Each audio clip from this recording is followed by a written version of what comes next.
Take your hands mo. Yan, lagay natin siya sa oven.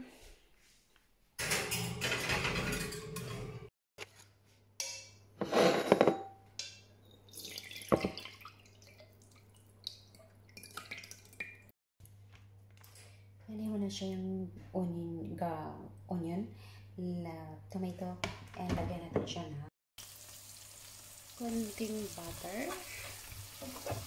Ayan, hanggang mag-melt. Bay leaves.